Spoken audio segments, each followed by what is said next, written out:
Hello everyone. Today is day 7 of the 21 days, and I'll catch up this week sometime here. But what I wanted to talk about today is this idea of healing my own heart from my past and past regrets. Because often what happens is we tend to drag our regrets around with us. We don't know that we're doing it. We're not trying to do that, but it's like a ball and chain that just we're dragging behind us. That, hey, Lauren, and we're dragging regrets from the past. We're not able to stay present in the future. I've done it. Guilty is charged.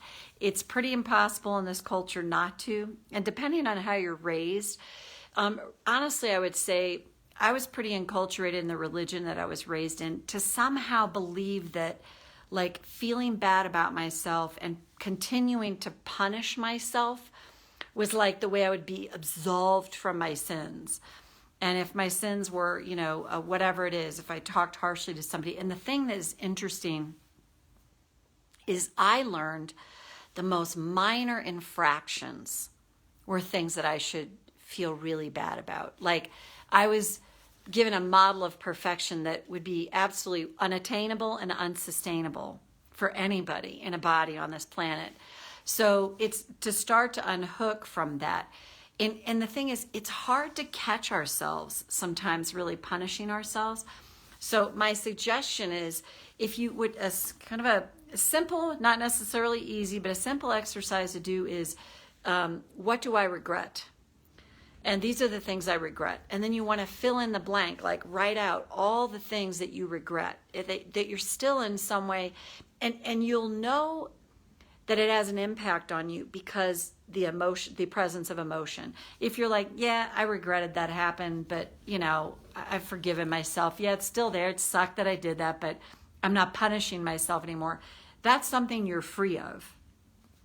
If, however, you're still hanging on to these regrets of, punishing yourself for certain things, I have them and I check them and I'm like, oh my God, that's still there. So it's to know that, and then the beauty is that you can tap on it. So just for today, think about something that pops in your head, and if nothing does, don't worry about it, but maybe something that you're like, I still kind of harbor some resentment, or not, well, resentment, regret. Maybe it's resentment to the self, but think about the self.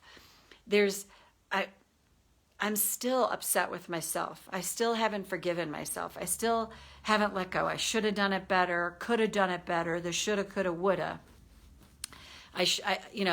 I knew better. This is a big one. I knew better, and I did it anyway. That is a way that we will drag regrets from our past and hurt our own heart around forever. I knew better, but I did it anyway. And here's the thing to remember. You might have known better intellectually, but you clearly did not know better emotionally because you did it again. And then when you go into, that's the kid, that's the little inner child in us that doesn't know better, that is like a moth to the flame. They see something and they go back into the way that they've been.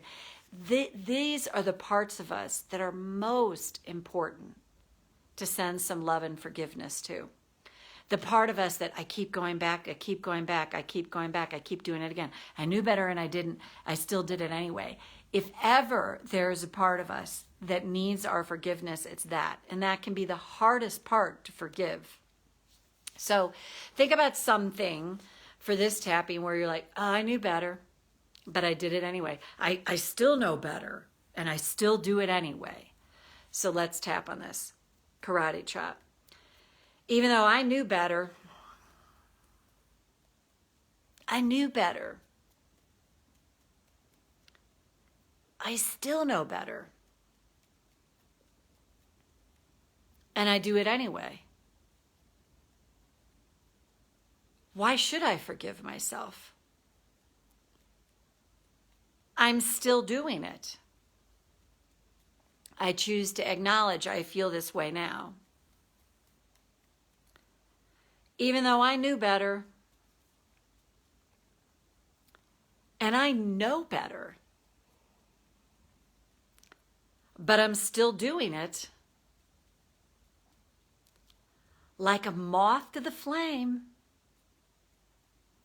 I still do it. I choose to honor my feelings now.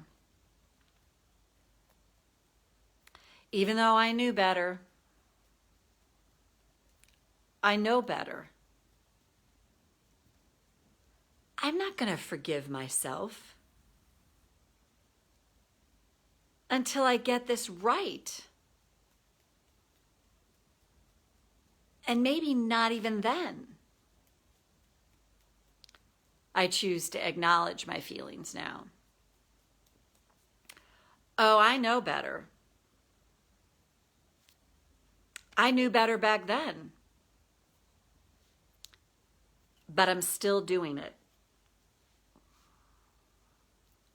I'm still doing this behavior. And yet I know this isn't the thing to do. And I'm right to judge myself for this. I'm right to. Because I know better. And I do it anyway. But here's the thing. I can't change what I'm judging. And I'm really hard on myself for this. I'm really judging myself for this. And it's not helping me to change it. So what if it is possible that what I really need here is some acceptance, some kindness to myself, because the part of me that still does this doesn't know better. This is that wounded child in me that's doing the best they can.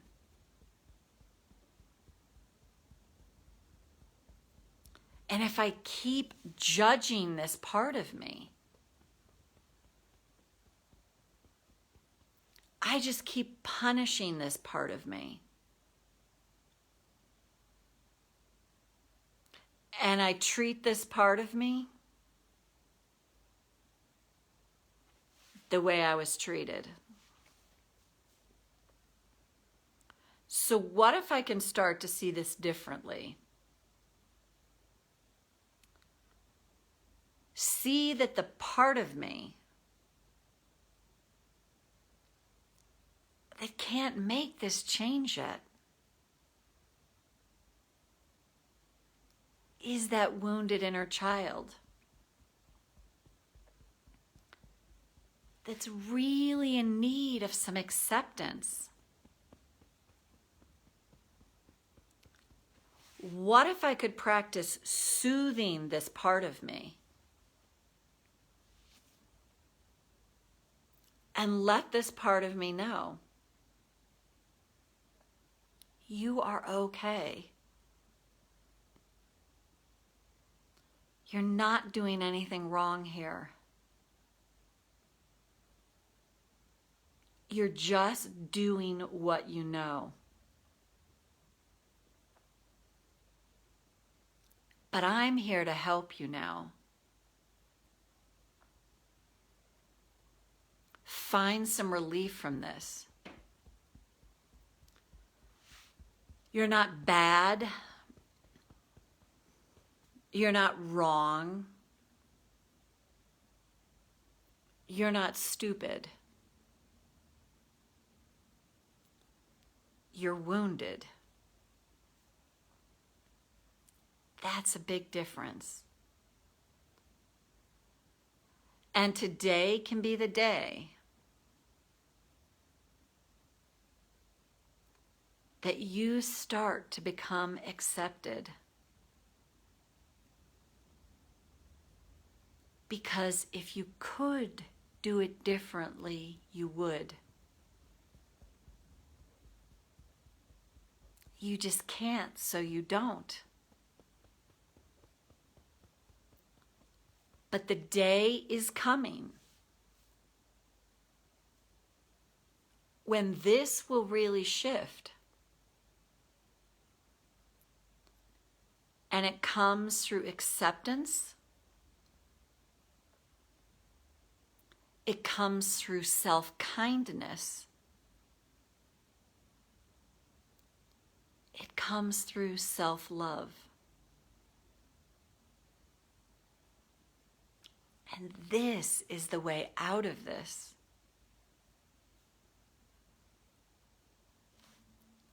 Is to love my own heart so much and all parts of me that I open to a new way of being. And then take a breath. Yeah, so the key is, it's like, there's a great line from Melody Beattie in Codependent No More. It says, the time to detach the most is the time that you think you can't the most. And I would add, the time to accept yourself the most is the time that you think you can't the most. And when we look at the part of us that might go and repeat a pattern over and over again, one, there's physiology behind it. Literally, we can be chemically addicted to a person, to a circumstance, all of that. And as we start to go, it's okay, it's okay, it's okay, baby, you're not doing anything wrong, and start to come to this more of a place of acceptance, we stop grasping or this need to change. And the weird thing is, change starts to come. But it comes through acceptance of the most wounded parts of ourselves. And that's really so essential to healing our own heart. And again, another way to really help with this is get a picture of yourself as a little kid. And that's who you're actually judging and not accepting. And when you look at that and connect with it, I think you'll find, I think I really want to accept this part of me, because this part is so innocent.